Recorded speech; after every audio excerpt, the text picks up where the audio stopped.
Dünya artık daha küçük. KTM'in 2021 model 1290 Super Adventure S için mottosu bu. Adventure motosiklet marketinin kalıplarını kırarak onu yeni baştan şekillendiriyor. Öncelikle güç değerinde bir değişiklik yok. 1301 cc 75 derece V2 LC8 Blue 160 beygir ve 138 Nm tork üretiyor. Ayrıca segmentinin en kompakt ve hafif motor bloğu. Silindir başına birbirinden farklı boyutlarda 2 adet buji bulunuyor ve bağımsız olarak çalışıyorlar. Böylece daha kontrollü, pürüzsüz ve tam yanma gerçekleştiriliyor. Sürücüye etkisi ise daha kontrollü güç, daha az yakıt tüketimi ve düşük emisyon değerleri. Yeni 2 panelli soğutma sistemi sayesinde motor artık daha serin çalışıyor. Tabii sürücü de. Paslanmaz çelik egzoz sistemi 2 adet katalitik konvertör barındırıyor ve Euro 5 ile uyumlu hale getirilmiş, 1.6 kilogram hafiflemiş ve çok başarılı bir sesi var. Hava filtresi yeniden elden geçirilmiş ve yatay değil dikey olarak yerleştirilmiş. Bu sayede sadece 4 vida sökerek kolay ulaşılabilir olması sağlanmış. Motorun neredeyse tüm iç parçaları DLC, Diamond Like Carbon adı verilen ve elmas değerlerine yakın sertliğe sahip bir karbonla kaplanmış. Bu çok dayanıklı malzeme sayesinde ömür ve dayanım arttırılmış. Bakım aralıkları 15.000 kilometre. Yenilenen şanzıman sayesinde artık vites geçişleri çok daha hızlı ve pürüzsüz. Ayrıca oldukça uzatılan 6. vites uzun yolda daha çok konfor ve daha az yakıt tüketimi sunuyor. Şasi yeniden elden geçirilmiş. Gidon bağlantısı 15 mm geri alınarak daha iyi viraj kabiliyeti kazandırılırken motor bloğu bağlantısı 2 derece öne kaydırılarak ani hızlanmalarda ön tekerleğin yere daha iyi basması sağlanmış. Arka maşa da 15 mm uzatılarak motorun daha stabil bir sürüş sergilemesine katkı sağlamış. Bu güç değerleri ve hafiflik bir araya gelince model segmentinde ağırlık güç oranıyla öne çıkıyor. Elektronik anlamda en büyük yeniliklerden biri Bosch ile birlikte geliştirilen ve radar kullanan adaptif cruise kontrol sistemi. Sanırım modelde kablosuz gaz kolu var demeye gerek yok. Biraz detaylandırmak gerekirse, ikinci vites ve 30 km sonrasında aktive edilebilen cruise kontrol 150 km hız sınırına kadar çalışabilmekte. 5 adet mesafe ölçüsü bulunuyor. Çok yakın, yakın, orta, uzak ve çok uzak.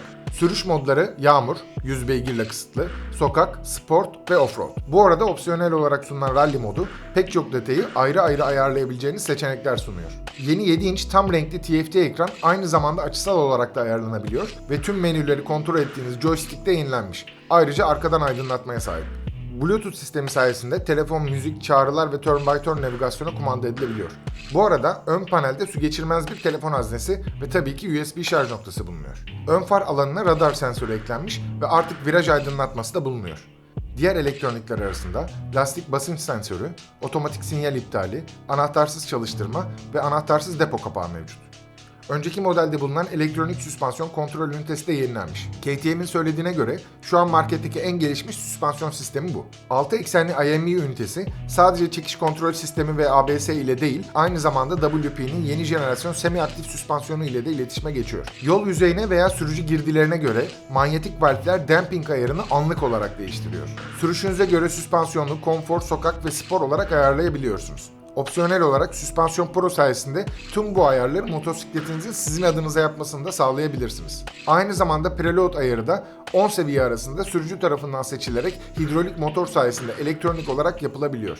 Preload içinde opsiyonel olarak sunulan sistem, motosiklet üzerindeyken ağırlığı otomatik olarak ölçüp sizin yerinize gerekli ayarlamayı gerçekleştirebiliyor. Hem ön hem arka süspansiyonun hareket mesafesi 200 mm.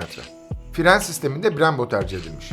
Önde radyal bağlı 4 pistonlu kaliperler 320 mm disklerle çalışırken arkada 267 mm disk bulunuyor ve tabii ki Bosch'un 2 kanallı ABS sisteminden destek alıyor. 1290 Super Adventure S için spesifik olarak geliştirilen Mitas TerraForce R lastikleri sayesinde sıra dışı yol tutuş, sürüş dinamiği ve yüksek hız stabilitesi sağlanmış. Gidon güçlendirilmiş alüminyumdan üretilirken elcik korumalar yüksek hızlarda stabiliteye katkı sağlayacak şekilde dizayn edilmiş. Pegler aralarında 10 mm fark bulunan iki farklı pozisyona ayarlanabiliyor.